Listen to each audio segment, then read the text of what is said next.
नमस्ते दोस्तों, आज की इस कहानी में आप सभी का स्वागत है। मेरा नाम दीपक शर्मा है। हमारे परिवार में हम 3 लोग हैं। मैं, मेरी मम्मी और पापा। मैं उनका इकलौता बेटा हूँ, इसलिए मेरा बचपन बड़े लाड प्यार से बीता। मम्मी पापा की गोद में खेलते खेलते कब बड़ा हो गया पता ही नहीं चला। अब मैं कॉलेज जाने लगा हूँ। हमारा गाँव एक छोटा सा कस्बा है। मेरे पापा जलेबी की दुकान चलाते हैं। वह सुबह 8 बजे से दुकान जाते हैं और रात को 10 बजे के बाद घर वापस आते हैं। मेरी मम्मी एक ब्यूटी पार्लर चलाती थी। वह सुबह 10 बजे से रात 9 बजे तक पार्लर में रहती हैं। मैं सुबह कॉलेज जाता हूँ और दोपहर में घर लौट आता हूँ। कॉलेज में एक से बढ़कर एक सुंदर लड़कियों को देखकर मैं बेहद प्रभावित हो जाता था।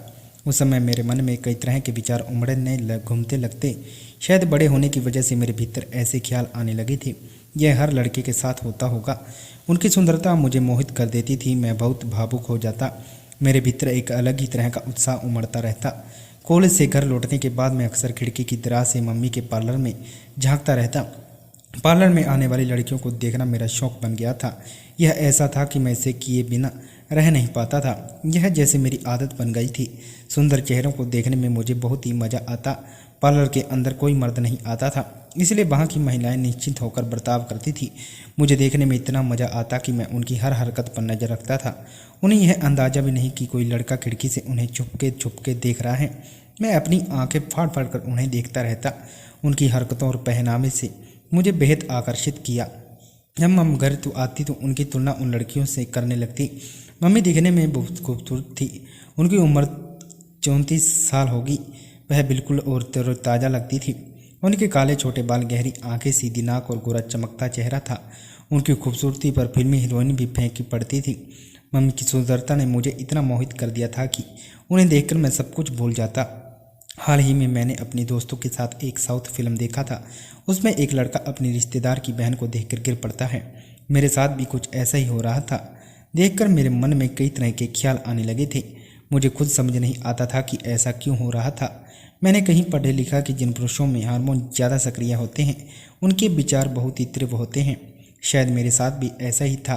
देखकर मेरे मन में एक सी चाहता था कि उनसे बात करूं, लेकिन हिम्मत नहीं कर पाता था। एक दिन मैंने मम्मी से मजाक में कहा, कॉलेज की लड़कियों जैसे दिखती हो। अगर तुम कॉलेज जाओ तो कोई भी यह नहीं कहेगा कि तुम्हारी शादी हो चुकी है। मुस्कुराते हुए कहा, सच में, लेकिन अब तो मैं पढ़ नहीं सकती। तुम्हारे पापा ने मुझसे शादी जल्दी कर ली, वरना शायद मैं भी पढ़ाई कर लेती। मैंने मम्मी से सहानुभूति जताते हुए कहा, तुम्हें पढ़ाई करने देना चाहिए था। मुस्कुराई, लेकिन मैं उनके दिल की बात जानना चाहता था। मेरे मन में कई विचार चल रहे थे और उन्हें कैसे कहूँ यही सोचता था। जब मुझे इस बात का एहसास हुआ, अगर वही घटना फिर से हुई तो मेरे जैसे महेश भट्ट को उड़ी दे दी और फिर कहा, बुद्धू पसार कर बैठा है। एक दिन उनके सामने जाकर बोल पड़ा, अरे यह क्या है? यह अचानक, ऐसे अचानक, बस तुम्हारी अचानक हो गया। डांटा करती थी, वही याद आ गया। मैंने कहा, जब मैं छोटा था तब ऐसा डांटना बहुत ही ज़रूरी था, लेकिन अब तो मैं बड़ा हो गया हूँ, अब ऐसा नहीं शोभा देता।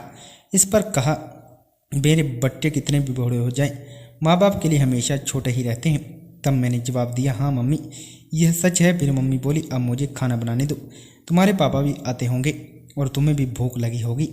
असल में मुझे उन्हें कुछ और बात करनी थी, लेकिन ज़्यादा खींचने के बजाय मैं वहाँ से हट गया, क्योंकि वह पहली बार था। लेकिन कहा जा सकता है कि पहला प्रयोग सफल रहा।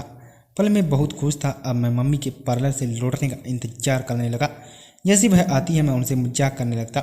शुरुआत में वह नाराज़गी जाहिर करती, लेकिन धीरे धीरे यह सब उन्हें सम्मानना लगने लगा। मुझे भी एक अलग ही अनुभव हो रहा था। असल में मुझे लगा जैसे मैंने एक नया रास्ता खोज लिया है। अब मैं मम्मी को अपनी बल्कि एक दोस्त की तरह देखने लगा था। इसके बाद रोज़ उनसे मजाक के बिना चैन नहीं पड़ता। जब भी ऐसा करता मुझे बहुत अच्छा लगता। मेरे मुंह से अनजाने में प्यार भरी बातें निकल जाती। मुझे मेरा बेटा कहकर खुश होती। एक दिन मैंने सोचा, क्यों ना उन्हें उनकी पुरानी याद दिलाई जाए। मैंने उनसे कहा, हम तुम पहले जैसे मेरे नखरे उठाती? जवाब दिया, अरे बेटा, अब तुम बड़े हो गए हो, बड़े बच्चों के नखरे कौन उठाता है? मैंने कहा, इसका मतलब अब तुम मुझसे बात नहीं है बेटा, मैं आज भी तुमसे बचपन मुझे लौटा दो। यह कहकर मैंने बातों और आगे बढ़ाने की सोचा ताकि उनसे खुलकर बात कर सकूं। लेकिन तभी कहा, ठीक है बेटा, और आकर मुझे बाद यह रोज़ का सिलसिला बन गया। मैं बहुत खुश रहने लगा था। एक दिन मैंने हिम्मत करके उनसे कहा, अब मैं बहुत आगे बढ़ चुका हूँ। कहा, अब ये क्या नई बात हो गई? मैंने कहा बस ऐसे ही नाराजगी जाहिर की और कहा अब तुम बहुत ज़्यादा आगे बढ़ रहे हो, ऐसा करना ठीक नहीं, लोग देख रहे तो क्या जवाब दिया? यह सब भी करूँगा जब कोई आसपास ना हो। यह सुनकर गुस्सा शांत हुआ धीरे इस पर हमने और मुझसे बचने की कोशिश करने लगी।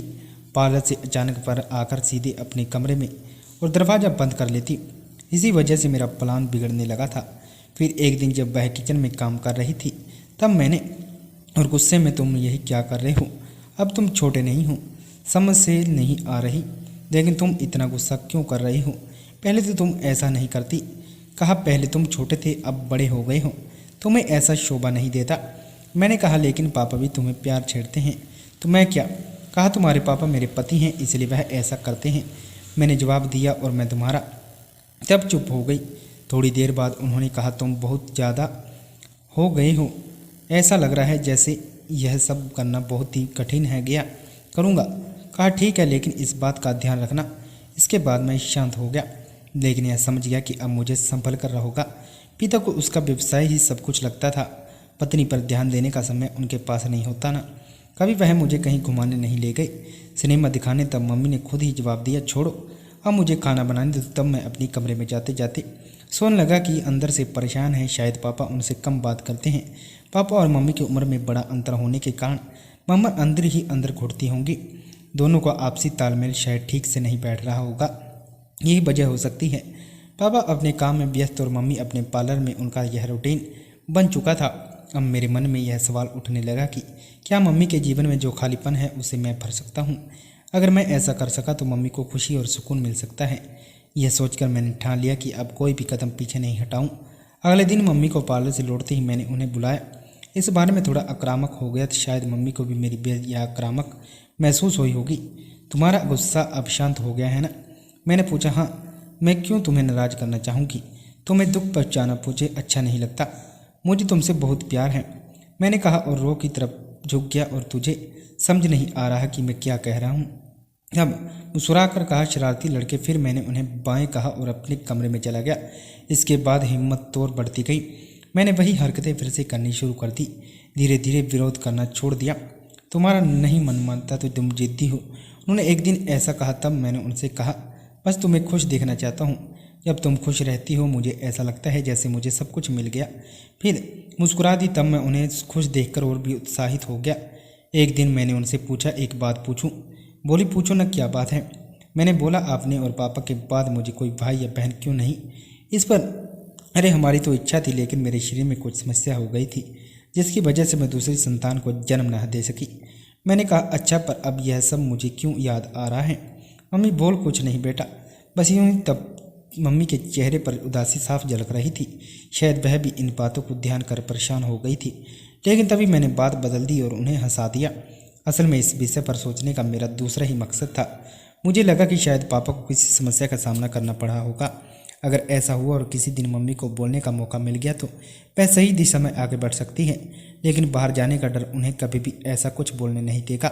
फिर भी ऐसा कुछ होने की संभावना अब नहीं दिख रही थी। मैंने उनसे कहा फिर क्या मम्मी, क्या आपको लगता है कि मैं आपसे इतनी छिड़कानी क्यों करता हूँ? क्या मैं गलत करता हूँ? तब मम्मी बोली नहीं बेटा, कोई भी माँ अपने बच्चे के बारे में ऐसा नहीं सोच सकती, इसलिए मुझे आपकी तरफ खिंचाव महसूस होता है। मेरी बात सुनकर मुझे एक तरफ देखने लगी, फिर बोली तुम कितना बोलते हो? कॉलेज में जाकर नहीं, जवाब दिया। सच बताऊं मुझे पक्का यकीन है कि अगर आप ब्यूटी क्वीन प्रतियोगिता में हिस्सा लेंगी तो आप न सिर्फ मिस इंडिया बनेंगी बल्कि मिस वर्ल्ड भी बनेंगी। आप इतनी सुंदर जो हो, यही वजह है कि मेरा मन आपके प्रति एक दोस्त की तरह आकर्षित है। इतना खूबसूरत महिला का गर्व की बात है। अच्छा, ज़्यादा तारीफ करके मुझे सर मत चढ़ाओ। और क्या चाहिए तुम्हें बताओ? मैंने कहा पहले ही कहना था, अब जाओ। गया ना खुश, मैंने जवाब दिया। आप ग्रेट हैं, थैंक यू बाय। ऐसा कहकर मैं अपने कमरे में चला गया। अब मुझे औपचारिक रूप से अनुमति दे दी। फिर मेरी झिझक पूरी तरह से खत्म हो चुकी थी। उस दिन जब मैंने तो अनुमति दी और उन्हें चाहिए तब मैंने कहा ठीक है, अब जाओ, मुझे तुम्हारे नाराज होने से अभी अच्छा नहीं लगता, इसलिए मैं तुम्हारी सारी जिद पूरी कर देती हूँ। आखिर तुम हमारे इकलौते प्यारे बेटे जो हो। बाप को होकर यह बोली। मैंने कहा जितनी बाहर से है उतना भी बहुत ही ज़्यादा है। करने लगा।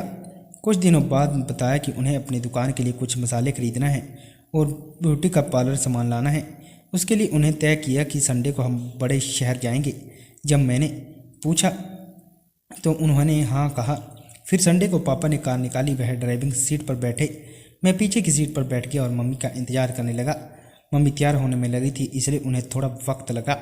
जब वह तैयार होकर वापस घर आई तो मैंने देखा मेरे हाथ अपने आप ही उठ गए। मैंने उंगलियों से इशारा करते हुए कहा, वाह कितनी। मन ही खुश हुआ, कोई भी स्वर्ग से उतर आई हो मुझे। उनकी इस खूबसूरती को देखकर आंखों पर यकीन नहीं हो रहा था। दोस्तों, यह थी आज की हमारी कहानी। आप सभी को कैसी लगी हमें प्यारा सा कमेंट करके जरूर बताना, और आप इस चैनल पर नए हैं तो जल्दी से चैनल को सब्सक्राइब कर देना।